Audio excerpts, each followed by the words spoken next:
Hi guys, it's Moonry. Today I'm playing Fausts Alptraum, where we play as a troubled girl wandering around in a crayon-drawn world.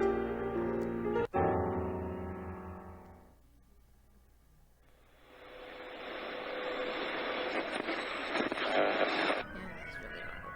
Setting 1012. Perhaps slightly chillier in the San Fernando. Again, you show yourselves, you wandering forms, wheeled as you once were to clouded vision. Shall I attempt to hold you fast once more, hearts willingly still to suffer that illusion? Of lovely hours, those slipped from me and lost, they can no longer hear this latest song. I bring my verses to the unknown throng, my heart's made anxious, even by their flapping. A shudder takes me, tear on tear, and tired, the firm heart feels weakened and remote. What I possess seems far away from me, and what is gone becomes reality. Ghost? False?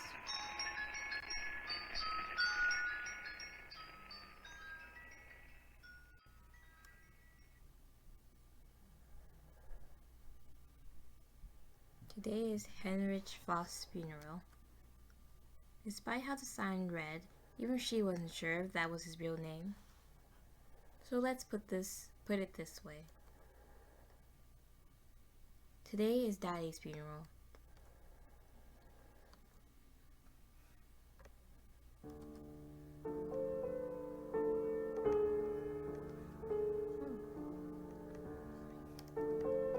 There are more people than I thought. Aunt revealed traces of annoyance beneath her veil. So sleepy, the girl thought. Why must we get up to face such a dreary day? Chatter permeated the sea of black suits, of which she recognized only a few. A few in, the crowd wept with sorrow. How nice it was that there were still those who would lament his passing. It's about time to go, Aunt asked with a smile. Why does Aunt smile when she clearly never means it? The girl yawned and looked at the tomb, most wishing she could swap places with the person resting inside. The coffin closed with a firm click, as if a patch of clouds in the gloomy sky had run headlong into the wall.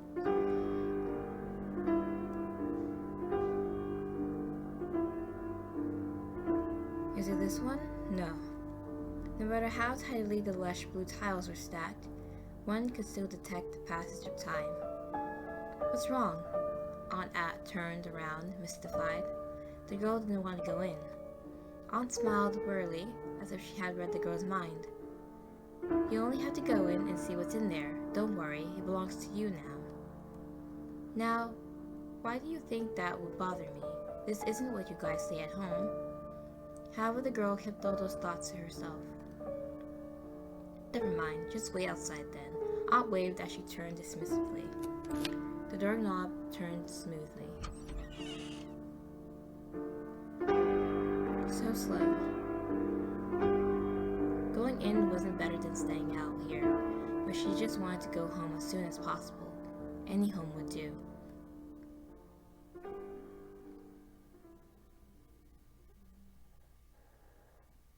Aunt Marthe? The very air seemed to freeze. A horizontal layout could just barely be made out through the haze clouding the unlit lights in the antechamber. In the silence, it was as if the dust would be stirred up by the slightest step, but the odd thing was, there was no dust at all. Weird. Both doors were locked. Why? The electricity must be on. Where's a light? A light. Ugh. Oh, it's a cat. Ah, just a cat. That was frightening. Feline eyes lanced a sharp look out of the gloom, where cold black fur melted into the shadows. It flicked away in the next second.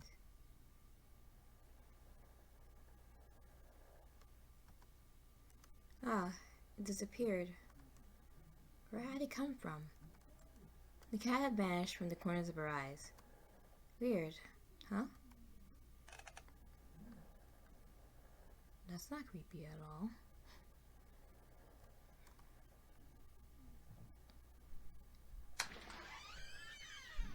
The empty path extended further into the darkness. No, Aunt could not have passed by here, but...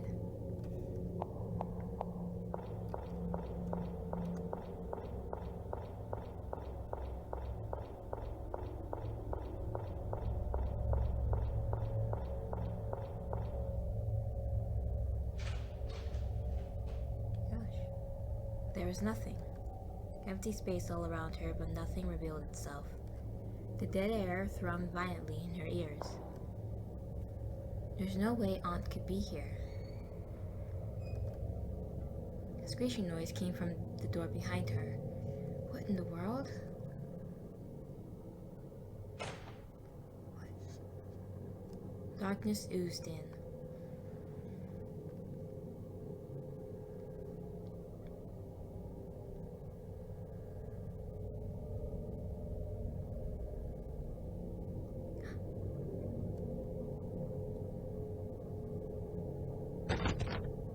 This was the beginning of the nightmare. A patch of purple was eerily bright in the absence of light, as if it had just been sugar-coated with icing. Hello? Oh. An ear-piercingly sweet voice sounded as a patch of purple probed out from the inking depths. Smooth locks beach of color, as if waiting for a painter's palette that would drip down any second now, peered out. The ashen-faced owner turned to greet her. Hi? Yes. Oh, excellent, you understand me. A purplish-white figure pulls itself up as if it is ascending a long flight of stairs. What time is it? Is it spring?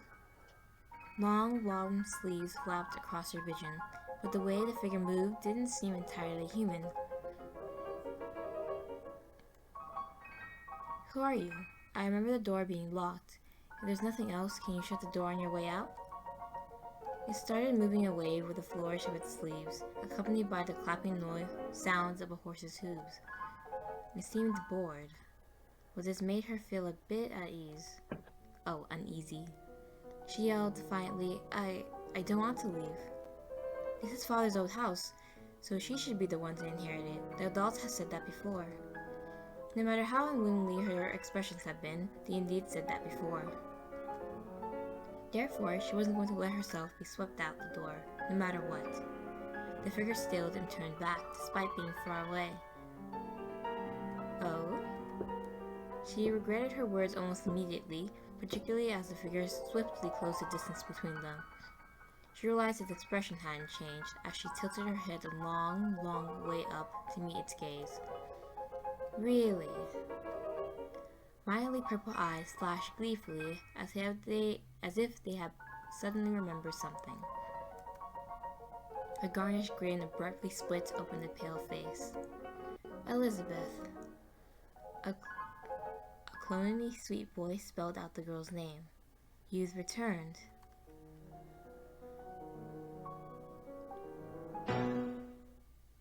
The light disappeared suddenly as if the window shutters had snapped shut. And then, the door opened. Her body moved on its own accord, disconnected from a mind rolling with confusion. Elizabeth sprinted up the steps, past a dim doorframe draped with spiderwebs, retracing her original path. She couldn't remember why she had set foot in this place, and a growing sense of nauseated distaste urged her to leave. Her heart settled when she finally set foot on the lush carpet. As long as the front door still open, then... Huh? What? It's gone. There is nothing on the wall. Where's the door? She was trapped by the nothingness that revealed itself in front of her, just like how the cat previously cowered in the corner. This couldn't possibly be happening.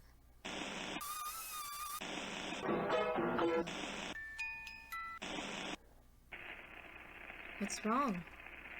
That nauseating voice was starting to become irritatingly familiar. Let me out, she cried. Eh? What's that you say? There's no such thing as a front door. She retorted, I just came in from the front door. I didn't see that. You told me to shut the door on my way out. I don't remember saying that. The unease that had disappeared resurfaced with a will, almost tangible in its strength. Terror, exhaustion. She didn't want to face this latest turn of events. A strong sense of fatigue stole its way into her mind, and her eyes started to close.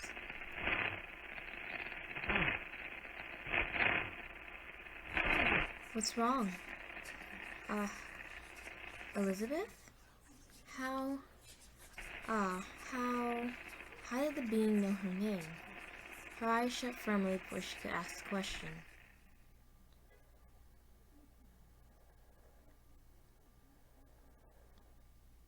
Indeed, I shall enchant your eyes and your ears. Instead of shutting yourself away, sad as a worm that gnaws your books, come, follow me to a new place. Let us go then to learn about life and leave the rubbish of philosophy. Berlioz, La Damnation du Faust? Is this French or German? I don't know. I think it might be French. Feels like I'm reading a book.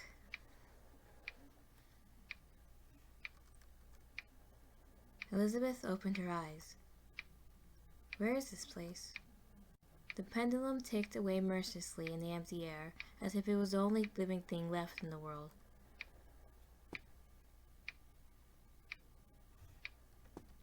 Move. It was a piece of chocolate candy. Fancy. I got chocolate. Eating it will impart more energy and your walking speed will increase. It can be used repeatedly until the maximum limit is reached. You will be unable to progress if you cannot walk. Oh. It was locked. It was dark outside the French doors no matter how one looked, like it was all fake.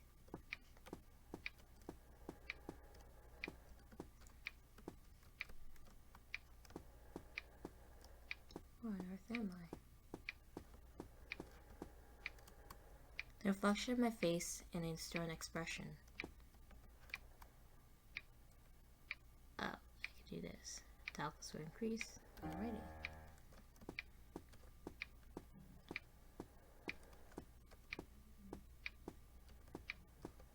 No room of some sort. No firewood. It's extremely dark. Oh, there's a candle right here. There are matches and a candle holder. Perfect. Use matches will increase your vision range. It can be used repeatedly until the maximum limit is reached. You will progress if you cannot see. Right, that's nice to know. There's paper and ink. Do you wish to make a record? Yes. I wish to save.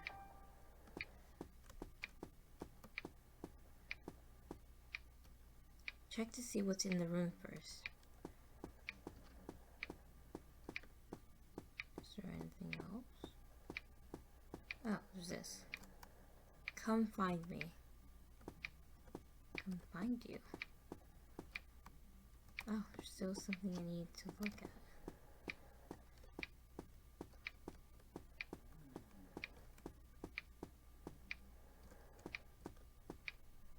Is there anything else interesting? Let's see more. A key. The half of the label that remained had the words "if 1F right corridor." It's a right corridor. Alrighty. Now I think we can leave.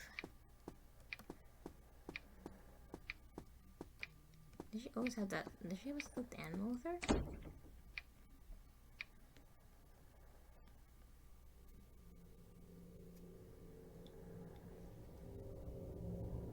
No, there really isn't anything. She woke herself up with a brisk shake of her head, although she had not yet to figure out what had happened. Elizabeth didn't feel right, just standing there. Cold shivers ran down her back just as she finished that thought.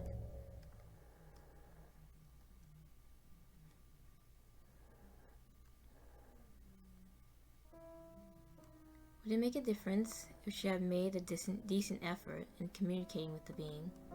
Didn't you want to leave? Why did you suddenly start looking for the door?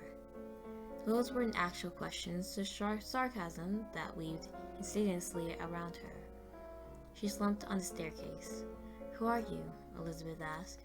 The gaze directed towards Elizabeth creased into a smile as if it had been waiting for this question. The figure bowed with an almost comical number of flourishes. "I am Mephistopheles? Me what?" "Mephisto." Okay, that's easier. "What exactly are you?" Elizabeth further asked. The demon smiled and slowly placed in a wide circle around the girl. It spread its hands in a way that was annoying for some reason. "I am the genie that denies everything." The genie? Should I call it genie or genie? Those two long sleeves waved around in a sinister manner. And so she asked, "Can you tell me where the front door is?"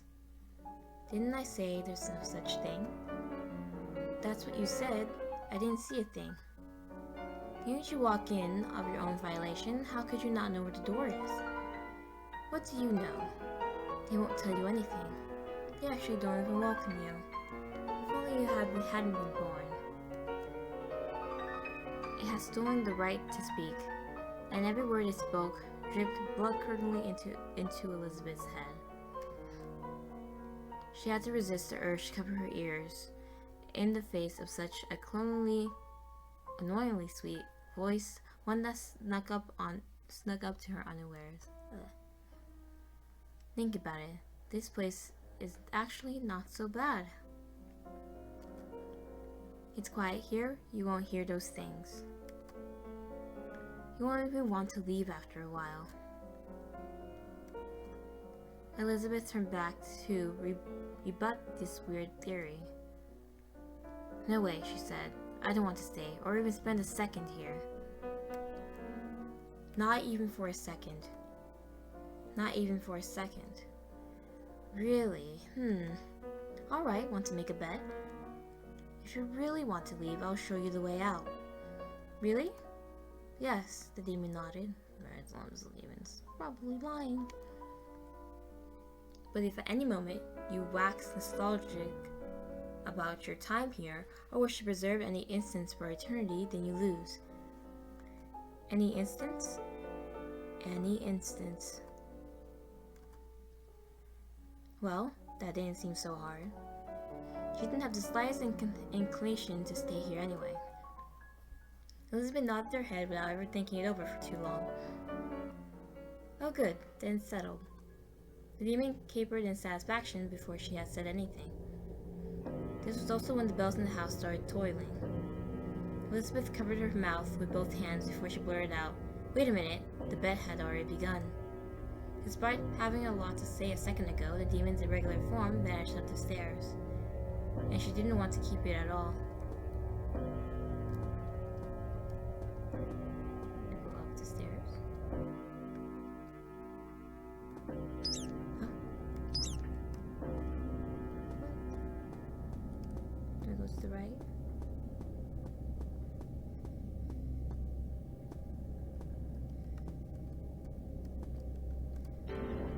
Got matches.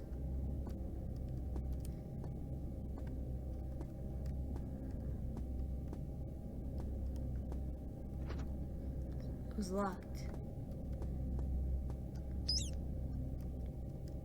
Oh, what the heck? It's so weird. Did it just move? Oh, is it following me? Oh, it's getting darker and darker. Item. Light it. Yes, please. God, that scared me. Opening hours 4 o'clock? No, get out. Did I die? Oh, did I?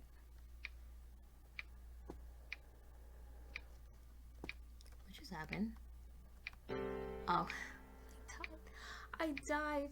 No. Okay, yeah, okay. So let's try not to step around any broken glass this time. Okay, I'm back out in the hallway. I'm incredibly slow. Let's eat some chocolate.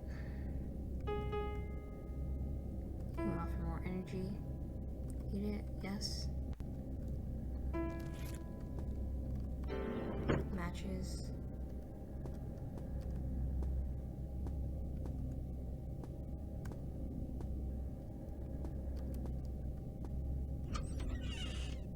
What? Oh. It's locked. Oh my god, someone was in there. I'm sorry for disturbing you. Anubis. Was there a dog in there?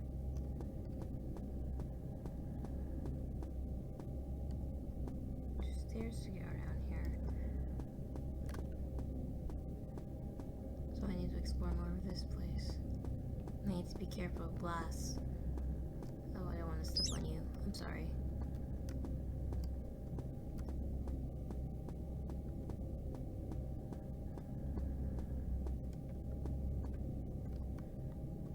Nothing here.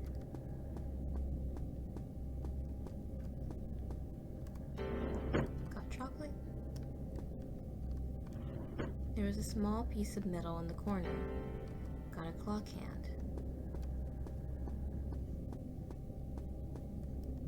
Make sure to check everything. Oh, I don't want to step on you again. Nope, okay.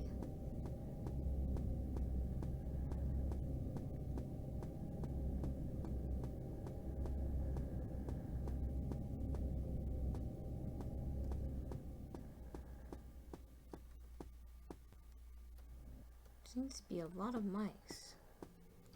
Weird. And her aunt is gone for some reason. Got more matches.